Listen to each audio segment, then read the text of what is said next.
हैं कि जो शरीर और शरीरी के विभाग को अच्छी तरह से समझ लेते हैं, तो फिर उनको शरीर के नाश होने पर और शोक नहीं करना होता। मूर्खता मिट जाती है, ये अविवेक मिट जाता है। क्यों? ये शरीर तो प्रतिक्षण ही नाश हो रहा है, तो इसलिए ये टिक जाएगा, इस तरह मानना ही मूर्खता है। और स्वयं है वो कभी नहीं मरता। और आज तक शरीर की इतनी अवस्थाएं हो गई, एक अवस्था मरी, दूसरी आई, दूसरी मरी, तीसरी आई, तो ये एक दिन में थोड़ी मरा है, ये एक क्षण में, हर क्षण में मर रहा है। ये बात अगर समझ में आ जाए तो फिर मनुष्य सब तरह के योग में ये बहुत सहायक है। इसलिए भगवान ने सबसे पहले शरीर और शरीरी के विवेक की बात कही। और भगवान ने यहाँ पर एक प्रकार से अर्जुन के लिए कटाक्ष किया है कि एक तरफ तो तू पंडिताई की बातें कर रहा है, जो पंडित तो किसी के लिए शोक करते नहीं, और तू तो शोक कर रहा है। और कितनी दूर दूर की बातें सोच रहा है कि कुल धर्म नष्ट हो जाएगा, तो स्त्रियां दूषित हो जाएगी, वर्ण चक्र पैदा हो जाएंगे, फिर पितरों को पिंड पानी नहीं मिलेगा, उनका भी पतन हो जाएगा। कितनी दूर तक की बातें सोच रहा है, लेकिन सबसे नजदीक वाली बात तुमने सोची नहीं कि मरेगा शरीर, और हम कभी नहीं मरते। तो भगवान ये बात समझाएंगे आगे भी बराबर। इसी बात को अर्जुन जी के माध्यम से भगवान हमें समझा। पिंड और प्राण के वियोग को लोग मृत्यु कह देते हैं, लेकिन मृत्यु तो हर समय ही हो रही है, इसलिए वास्तव में हमारी मृत्यु होती नहीं। अगर ये बात समझ में आ जाए, हम साधक लोग भी अगर इस बात को अभी समझ ले, तो हमारे मृत्यु भय नहीं आएगा बिल्कुल। और जैसे महाराज जी ने कहा कि आत्मा अनात्मा की बातें सुन लेंगे और फिर इस पर विचार करेंगे नहीं, और इसका अनुभव करना चाहेंगे नहीं, तो सुनते रहेंगे, सुनाते रहेंगे, लेकिन उसी तरह से शोक करते रहेंगे जैसे हम सब लोग देखते ही हैं। एक दूसरे के घर में मौत हो जाती है तो जाते हैं और उनको ऐसी ऐसी ज्ञान की बातें बताते हैं, और हमारे यहाँ मौत होती है तो हम रोते हैं और वो हमें ज्ञान की बातें बताते हैं। तो इस तरह जो सुनकर के सीख लेना है, उससे काम नहीं चलेगा। इसलिए भगवान है जो स्पष्ट रूप से ये बात समझाना चाहते हैं कि भाई ये जो ज्ञान है, ये पशु बन जाओगे तब ये ज्ञान तुम नहीं प्राप्त कर सकते। पशु को कुछ पता नहीं है कि मैं क्या हूं, मैं कौन हूं, पर मनुष्य को ये शक्ति भगवान ने दी है। इसलिए एक तो जो इस तरह की जो वास्तविकता को समझ लेगा, एक तो वो चिंता, भय, शोक, जलन इत्यादि से मुक्त हो जाएगा। दूसरा, वो स्वाधीन हो जाएगा, वो अमरता का अनुभव करेगा जीते जी, और मरने का उसको कभी कोई शौक होगा ही नहीं। तो ये हम लोगों के लिए भी एक बहुत ही महत्वपूर्ण बात यहाँ पर भगवान ने हम लोगों को कही है। तो इस विषय में हम लोगों को आज समझो, किसी को 20 वर्ष, किसी को 30 वर्ष, किसी को 10 वर्ष ऐसे सत्संग करते हुए हो गए। यदि आज भी हमारे मन में अगर मृत्यु का भय है, तो हमें अपने आप से पूछना चाहिए, मैं अपने आप से पूछूं, आप अपने आप से पूछो कि भाई वास्तव में भगवान के कहने का जो अर्थ है उसको हमने अनुभव किया या नहीं, और नहीं किया तो कब करेंगे। शरीर का तो कुछ पता नहीं है, तो भगवान कह रहे हैं तो प्रतिक्षण मर रहा है। और ये दो विभाग की जो बात कही है, ये बहुत महत्वपूर्ण बात है। भगवान ने ये जो हमें ज्ञान दिया है, इसको महाराज जी ने परिशिष्ट भाव में जो पहला पैराग्राफ है, इसमें साफ साफ का, एक विभाग शरीर का है, एक विभाग शरीरी का है। दोनों एक दूसरे से सर्वथा संबंध रहित है, दोनों का स्वभाव अलग अलग है। एक जड़ है, एक चेतन है, एक नाशवान, एक अविनाशी है, एक विकारी, एक निर्विकार है। तो हमारा स्वरूप है वो निर्विकार है, और शरीर है, संसार है, ये विकारों में भरा हुआ है। और इसी तरह से हमारा शरीर और संसार ये नाशवान है, हम इसको जानने वाले हैं, हम अविनाशी हैं। और ये एक देशी है और हम सर्वदेशी है, नित्य सर्वगत स्थाणु रचलोयम सनातन है। ऐसा भगवान ने हमें सारी बातें समझाई है। तो अंत में वो बात आप सबने पहले सुनी हुई है कि वो सुखदेव जी महाराज ने यही बात कही परीक्षित जी को कि हे राजन, तुम ये पशु बुद्धि छोड़ दो कि मैं मर जाऊंगा। क्योंकि ये तो पशु इस तरह से अपनी मृत्यु से घबराते हैं, डरते हैं, उनको तो कोई समझा सकते नहीं। और मनुष्य शरीर में भगवान ने ये विवेक दे दिया। वो हम सबको मनुष्य शरीर मिला हुआ है और ये विवेक ये किसी साधन का फल नहीं है। ये विवेक है सिर्फ जो भगवान ने कहा है उसको हम ठीक विचार करके अपने लिए स्वीकार कर ले। इसमें कोई अभ्यास नहीं है, इसमें कोई काल नहीं है। तो इससे सिद्ध क्या हुआ कि जीवन मुक्ति है, उसके लिए कोई अभ्यास की कोई इसमें लंबे समय तक हम इसको रटेंगे तब ये प्राप्त होगा, ऐसा नहीं है। ये अभी अभी जीवन मुक्त हो सकते हैं सभी, खाली इस एक श्लोक पे यदि गंभीरता से विचार करें। महाराज जी ने तो इसके आगे जो 16वां श्लोक आएगा उसके लिए कह दिया कि आधा श्लोक है, उसमें भगवान ने सब कुछ कह दिया। तो यहाँ पर उसकी शुरुआत हो गई है। तो बात तो यहाँ पर है शोक मुक्त होने की बात है, पर इससे जन्म मरण मिटने की बात भी इसमें विशेषता से भगवान ने कह दी। नारायण नारायण नारायण। अब किसी को कोई बातचीत आपस में? हाँ जी, फरमाइए। ये जो आपने अभी कहा ना कि ये जो भागवत का श्लोक है, यानी कि 25 बाग के लास्ट की दो लाइनें, ये राजन पशु बुद्धि छोड़ दो कि मैं मर जाऊंगा। जैसे शरीर पहले नहीं था, पीछे पैदा और फिर मर जाएगा। तुम पहले भी नहीं थे, पीछे हुए। ये तो ठीक आ गई बात है, लेकिन इसमें लास्ट में ये लिखा है कि ये बात नहीं है। इसमें क्या भाव है, इसका थोड़ा खुलासा कीजिए। जैसे मैं देख रहा हूँ बाद में श्लोक में भी ऐसा कुछ है, लेकिन आप इस पर बताइए कि ये बात नहीं, आगे भी आएगा। ये बात नहीं है, ये यहाँ पर ये बात कहना चाहते हैं कि मैं मर जाऊंगा, ये बात नहीं है। अर्थात जैसे पहले शरीर था नहीं और फिर पीछे पैदा हुआ और फिर मर गया, इस तरह से तो पहले पैदा होने वाले और पहले नहीं थे और बीच में पैदा हो गए फिर मर जाओगे, ये बात नहीं, ये कहना चाहते। ठीक, इसका मतलब यही चीज बाद में श्लोक में भी यही आएगी। बिल्कुल यही बात 30वें श्लोक तक चलेगी। नारायण नारायण नारायण।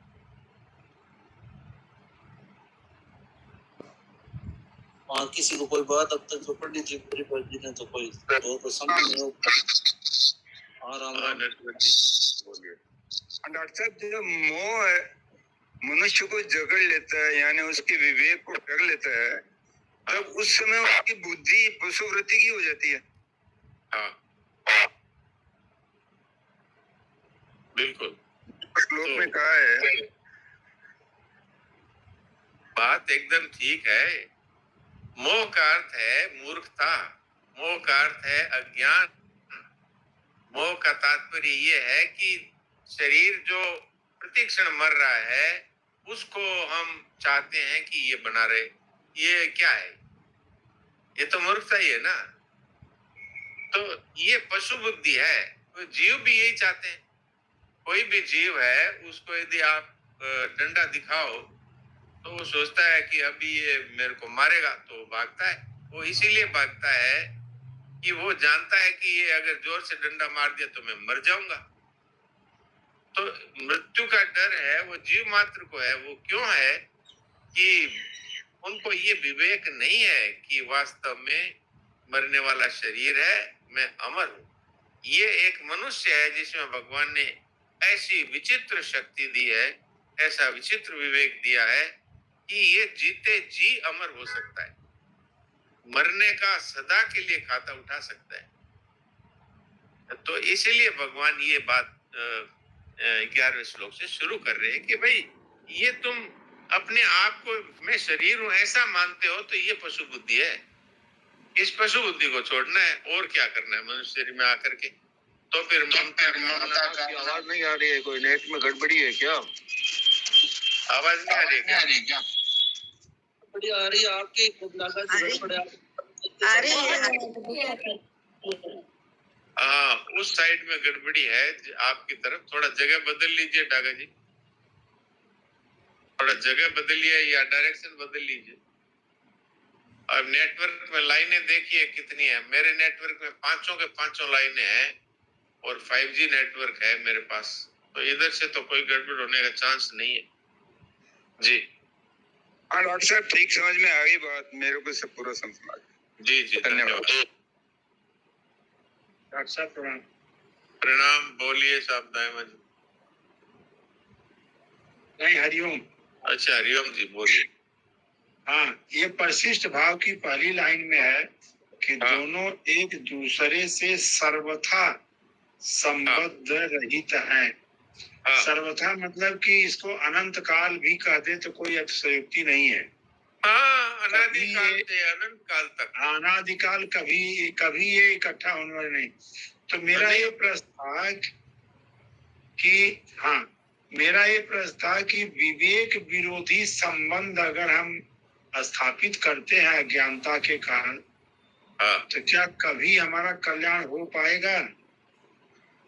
कभी नहीं।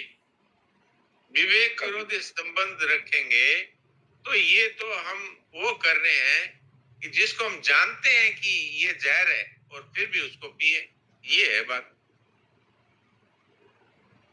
अच्छा, दूसरा एक जिज्ञासा ये है डॉक्टर साहब जी, कि ये तो हो गया, बिल्कुल स्पष्ट रूप से हो गया कि ये जाना हुआ असत है जो मेरी जानकारी में विवेक से एकदम साफ दिख गया। आप दिख रहे तो हैं। इस जाने हुए असत का त्याग करने में साधक को क्या दिक्कत होती है?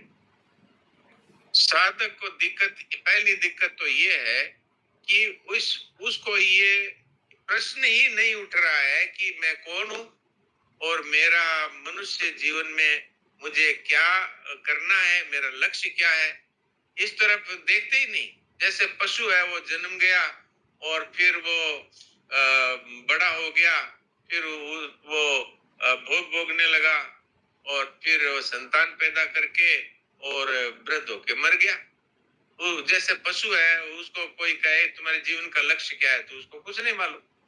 तो वैसे ही हमको मनुष्य बना दिया और ये योग्यता भी दे दी, ये विवेक भी दे दिया, ये अधिकार भी दे दिया कि हम समझ सकते हैं कि मैं कौन हूँ और मैं यहाँ दुखी क्यों हूँ। जैसे शरणानंद जी महाराज है, उनके जीवन में ये दुख आया ना, ये आंखें एकदम से चली गई और वो बड़े बुद्धिमान थे, पढ़ने का उनका संकल्प था, तो बहुत जबरदस्त दुख हुआ। तो उस दुख में उनको दुख का प्रभाव उन्होंने स्वीकार किया कि अच्छा, क्या ऐसा भी कोई जीवन है जिसमें दुख ना हो। तो इसी खोज में वो लग गए और उनको संत मिल गए, क्योंकि भगवान तो संत रूप में तैयार है, सभी को मिलने को तैयार है। तो उनकी तीव्र अभिलाषा देखकर संत मिल गए, उन्होंने कह दिया भगवान की शरण हो जाओ, और उन्होंने उसको स्वीकार कर लिया। तो इस तरह से यदि हम अपने लक्ष्य की तरफ हमारी दृष्टि हो और फिर ये बातें हमको मिल जाए जो आज हमें मिल रही है कि भाई शरीर प्रतिक्षण हमारे सामने मर रहा है और हमारा अनुभव है मैं वही हूँ। हम सभी लोग ये देख ले कि बचपन में हमारे जो साथी थे वो आज है क्या, और बचपन में जो परिस्थिति थी वो आज है क्या। बचपन में जो ये शरीर जो दिख रहा है, जिसको मैं अपना शरीर बोलता हूँ, ये बचपन में जैसा था वैसा आज है क्या। जो इंद्रियों की शक्ति बचपन में थी वैसी आज है क्या। लेकिन कोई हमसे पूछे कि सब कुछ बदल गया, ऐसे तुम भी बदल गए, तो अब ये नहीं कहेंगे कि बचपन में मोहनलाल था अब सोनलाल हो गया, मैं वही हूँ। तो ये कितनी बड़ी भगवान ने हमको एक योग्यता दी है कि हम समझ सकते हैं कि सब कुछ बदल गया और मैं इसको जानने वाला वह का वही हूँ, मैं बिल्कुल नहीं बदला। तो इतना अगर हमें बोध हो जाए कि शरीर मैं नहीं हूँ मैं सदा रहने वाला नित्य सर्वगत स्थान उरे चलो एवं सनातन, जैसे मेरे प्रभु है, जैसे मेरे परम पिता है सदा रहने वाले, ऐसे ही मैं हूँ। मैं चेतन हूँ, ये संसार और शरीर जड़ है। मैं अविनाशी हूँ और ये सारा संसार शरीर सब का सब विनाशी है। अगर इस तरह से हमको इस बात का सीखना नहीं है कि भाई मैं लोगों को ऐसा बढ़िया प्रवचन कर दूं, अब मैं सब समझ गया हूँ, वो नहीं। शास्त्र के शास्त्र पढ़ लिए, लेकिन अभी भी ये हाल है कि कोई मेरे को सम्मान कर दे, कोई मेरे को ऊंचे आसन पर बिठाए, कोई मेरी जय जयकार करे, कोई मेरे को गुरु बनाए और कोई मेरी प्रशंसा करता रहे, तो समझ लो कि अभी वो शरीर और नाम और संसार में ही फंसा हुआ है। तो ये बात अब हम लोगों को समझ लेनी चाहिए। बाकी दुनिया ना समझे समझे, वो तो भगवान की इच्छा, लेकिन हमें तो अब ये बात समझ में आ गई। तो आज इसी क्षण के बाद अभी चाहे मृत्यु सामने आकर के और यमराज कहे कि चलो, तो हाँ चलो, आप और हम तो एक ही है, शरीर है ये तो आप ले जाओ, कोई बात नहीं। तब ये बात है जी। ये रास्ता बहुत बड़ी, बहुत बड़ी। स्वामी शरणानंद जी महाराज कहते भी हैं कि अगर इस जाने हुए असत का त्याग का विवेक नहीं जगा तो समझ लो कि सत्संग अभी शुरू ही नहीं हुआ। हाँ बिल्कुल बिल्कुल। तो उनको तो किसी ने पूछा आपका परिचय, तो उन्होंने कहा मैं सदैव अमरता में निवास करता हूँ और शरीर सदैव मृत्यु में निवास करता है, ये है मेरा परिचय। ये आपका और हमारा सबका यही परिचय है। पर अब उन्होंने इस बात को अनुभव किया और स्वीकार कर लिया, और हम लोग इसको कहते हैं, सुनते हैं और अभी भी यही कहते हैं कि क्या करें, ममता छूटती नहीं है, कामना छूटती नहीं है। इसका अर्थ है कि हमने इसको कहने सुनने का माध्यम बनाया। अब हमें इसको जीवन में अनुभव करना है।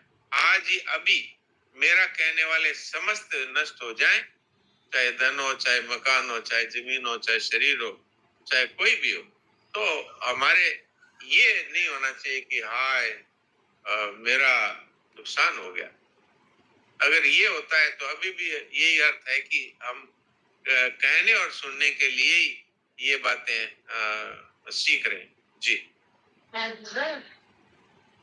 तो जानना, करना और पाना ये तीनों छूट जाता है तो मतलब हित पर हित के लिए जीवन रहता है अपना। बिल्कुल बिल्कुल।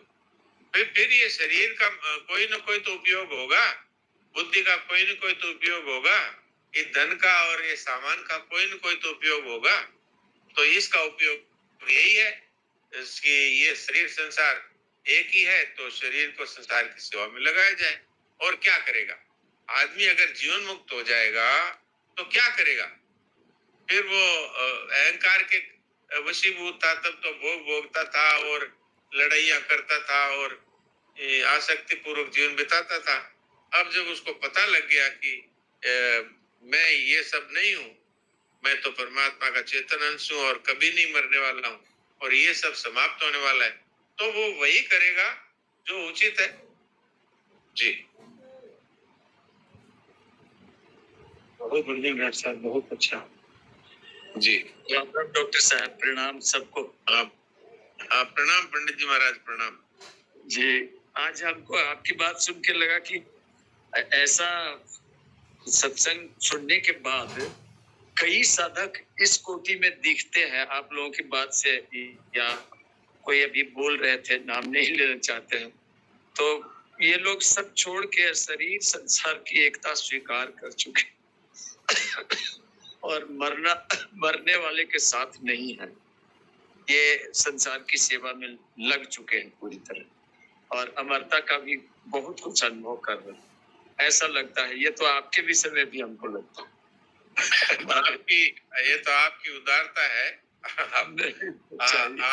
आप सबको सम्मान देते हैं, यही बात जी ना, ऐसा देखने से लगता है बहुत से साधक ऐसे हो गए सत्संग के। तो अगर ये हो गया तो इसमें कोई आश्चर्य नहीं मानना चाहिए, क्योंकि स्वामी जी महाराज ने जिन पर कृपा दृष्टि डाल दी, चाहे दर्शन के माध्यम से, चाहे ये साधक संजीवनी के माध्यम से, तो उनके उद्धार में क्या संशय है?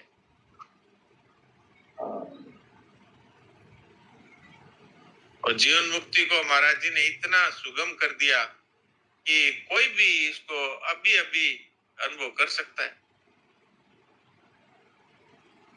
बिल्कुल, बड़ा संतोष हो जाता है सत्संग सुन के।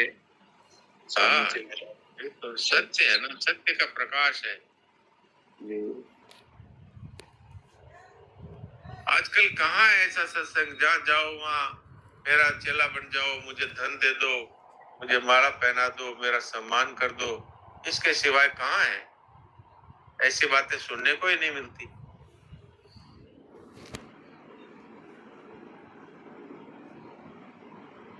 बहुत कृपा है। प्रणाम डॉक्टर साहब, प्रणाम। प्रणाम दायमा जी, प्रणाम। बहुत ही बढ़िया ये विवेचन हुआ, आपने अच्छा किया। ये वैसे आगे जाएंगे भगवान, ये परा यहाँ तो सत्य की बात हुई है, आगे परा अपरा को छोड़ के बात बताएंगे भगवान। जी, तो जी। ये जो सही है, ये अपरा है, शरीर संसार ये दोनों का एक जाति है, ये अपरा में है। परा चेतन परा है, तो भगवान कहेंगे कि परा अपरा, परा जो है ये ऐसे चेतन है, तो चेतन तो भगवान का स्वरूप है, तो उसने भूल से इस अपरा को पकड़ लिया। और ये इसी की सबसे बड़ी गलती है, अपरा को पकड़ लिया तो वो क्या है, जब तक ये अहंकार को नहीं गलाएगा, जब तक ये अहंकार परिवर्तन नहीं करेगा कि मैं भगवान का हूँ और भगवान मेरे हैं, ये कहते ही अहंता खत्म हो गई, और अहंता खत्म होते ही कामना, ममता, स्थितिहा सब चली गई। तो वो तो आगे दूसरे अध्याय में आएगा ना, विहाय कामान ये सर्वान कुमान करती ये है, निर्ममो निरहंकार ऐसे शांति मति गच्छति। तो यानी छूटते ही फिर जो है ये संसार गायब हो जाएगा। फिर ऐसा ब्रह्म स्थिति पाता है, नैनाम प्राप्ति विमुह्यति। तो फिर उसके बाद में तो फिर वो ब्रह्म स्थिति में और ब्रह्म हो जाएगा वो एकदम से। तो ये आगे बहुत ही सुंदर प्रकरण है ये, और बहुत अच्छा लगा मुझे जी। प्रणाम प्रणाम प्रणाम प्रणाम प्रणाम डॉक्टर साहब, राम राम। हाँ जी, राम राम, प्रणाम। डॉक्टर साहब, मेरे तो ऐसी समझ में आती है कि जो साधक संजीवनी माता और स्वामी जी की वाणी का आश्रय ले लिया, तो उसकी तो मुक्ति में कोई संदेह तो नहीं है। हाँ, आश्रय ले लिया का अर्थ यह है कि उसको जीवन में स्वीकार कर लिया। हाँ, स्वीकार कर लिया, तो उसकी चाहे वो बोले चाहे ना बोले। आश्रय का खास मकसद ये है कि उसको जीवन में उतार लिया, यही वास्तव में। तो बस जीवन में उतार लिया तो तत्काल मुक्ति है, मरने के बाद मुक्ति होगी ऐसा नहीं है। अच्छा, जीवन मुक्ति है? बिल्कुल जीते जी, अभी अभी मुक्ति है। मुक्ति बंधन क्या है? ये मेरा है, ये बंधन है, और ये मेरा नहीं है, ये मुक्ति है। मुझे कुछ चाहिए, ये बंधन है, मुझे कुछ नहीं चाहिए, ये मुक्ति है। और मैं ये शरीर हूँ, ये बंधन है, और मैं परमात्मा का चेतन अंश हूँ, और बस मुक्त हो गया इसी क्षण। अब उसको मृत्यु भी नहीं मार सकती, अमर हो गया कि नहीं, बताइए। हाँ। बस तो इसको देरी का काम नहीं है कि अब हमने ये कर लिया इसलिए मरेंगे तो हमारी मुक्ति हो जाएगी। क्यों? अभी इसी क्षण हो सकती जीवन मुक्ति, इसी का नाम हो गई। बिल्कुल, इसमें क्या संदेह है? जिसने अपने को इष्टि को साधन को जीवन बनाना, यही तो मुक्ति का उपाय है। साधन और जीवन में अंतर है, कहने के लिए हम ये सब बात।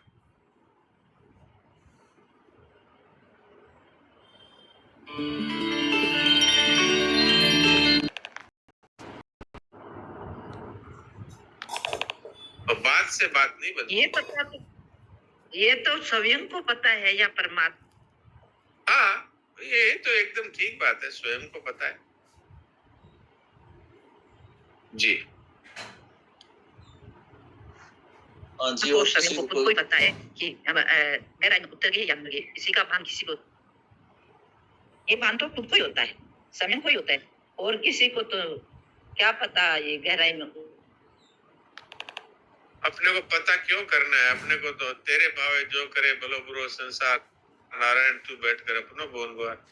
अपनी क्यों जरूरी है किसी का पता करनी? हाँ, कोई जरूरी नहीं है।